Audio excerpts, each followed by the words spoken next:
सपा नेता शिव सिंह ने कहा, जाति जनगणना की तरह मजदूरों किसानों को न्याय दिलाएंगे अखिलेश।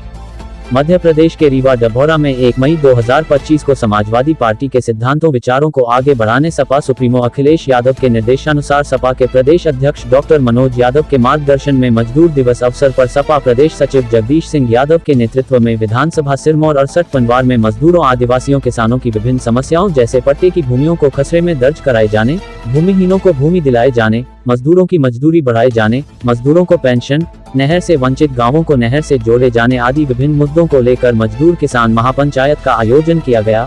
आयोजन में बतौर मुख्य अतिथि सपा के राष्ट्रीय सचिव शिव सिंह पटेल एडवोकेट उपस्थित रहे। अध्यक्षता रामकिशोर आदिवासी विधानसभा अध्यक्ष सपा सिरमौर ने किया। विशिष्ट अतिथि के रूप में सपा लोहिया वाहिनी के प्रदेश महासचिव रामचंद्र यादव, सिरमौर सपा अध्यक्ष सुखलाल कुशवाहा, जिला सचिव मयंक सिंह, ब्लॉक अध्यक्ष जवाहरलाल पाल, शिव बहादुर साहू, रामपति आदिवासी सुखीनंद वर्मा, मीना आदिवासी सोनिया आदिवासी, मुन्नालाल कोरी आदि पदाधिकारीगण एवं क्षेत्र के किसान मजदूर आदिवासी साथी उपस्थित रहे। मुख्य अतिथि शिव सिंह ने कहा कि देश भर के लाखों मजदूरों आदिवासियों गरीबों को सरकार ने भूमि के पट्टे तो दिए, लेकिन उनके नाम एवं रकबे को राजस्व खसरों में इंदराज नहीं किया। इसी तरह की जाति जनगणना की लड़ाई की जीत की तरह सपा सुप्रीमो अखिलेश यादव ही न्याय दिलाने का काम करेंगे। महापंचायत उपरांत मुख्यमंत्री के नाम नायब तहसीलदार जवा को ज्ञापन सौंपा गया।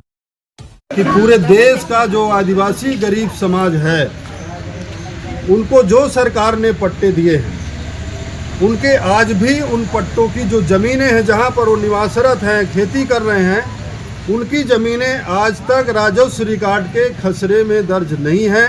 और पूरे देश में कई जगह से ऐसी घटनाएं हो रही हैं जहां उनकी बसाहट को इसी आधार पर ढहाया जा रहा है और सरकार पूंजीपतियों को वहां पर उद्योग लगाने के लिए उनकी ज़मीनें दे देती है और उनको सीधे उनकी बस्तियों को साफ किया जा रहा है। ये सवाल है। और सबसे बड़ा सवाल है, यहाँ जो कई गांव हैं इस इलाके में, वो आज भी नहर से वंचित हैं। वहाँ पर नहर का संचालन किया जाए। ये तमाम मुद्दों को लेकर के यहाँ पर आज मजदूर किसान पंचायत का आयोजन किया गया है।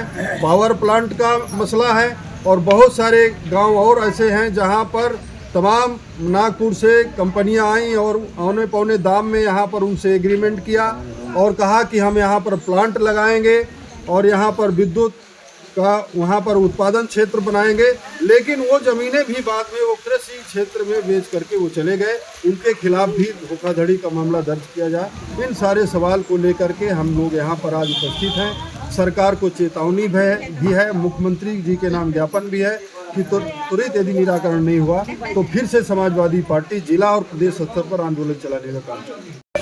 पूर्व किसानों की जो महापंचायत बुलाई गई, इसमें 10 मुद्दों पर माननीय मुख्यमंत्री महोदय के नाम पर यहाँ पर ज्ञापन दिया गया। वो प्रमुख मांगे ये है कि जो मजदूर है, जमीन है और जहाँ पर वो कब्जा है उसका कब्जे के आधार पर उसको पट्टा दिया जाए। और जो वन में खेती करते हैं वनाधिकार के तहत, तो उनका जमीन खसरे में कंप्यूटर में दर्ज नहीं है। जब जाते हैं किसान लोग, आदिवासी लोग, तो कहा जाता है तहसीलदार रेडियो द्वारा कि ये सरकार का आदेश नहीं है, हम खसरे में कैसे दर्ज। तो सरकार से हमारी मांग है कि वो आदेश करें ताकि उनको ज़मीन खसरे में दर्ज की जाए, ताकि वो किसान माने जाए। और दूसरी बात, यहाँ पर 50 गाँव ऐसे हैं जो नहर से वंचित गाँव हैं, तो उनको नहर जोड़ा जाए। और दूसरी मांग, यहाँ पर पावर प्लांट, यहाँ पर लगभग हज़ारों किसानों में ज़मीन चली गई है और वो ज़मीन के बदले हर किसान के बच्चे को मुआवजा देने के लिए पावर प्लांट के लोगों ने कहा था। वो ज़मीन में नहीं, प्लांट नहीं लगा ज़मीन में, और वो प्लांट वाले क्या कर रहे हैं, वो बिचौलियों को ज़मीन बेच के जा रहे हैं। तो किसान मांग है कि वो ज़मीन किसानों को वापस दिलाई जाए।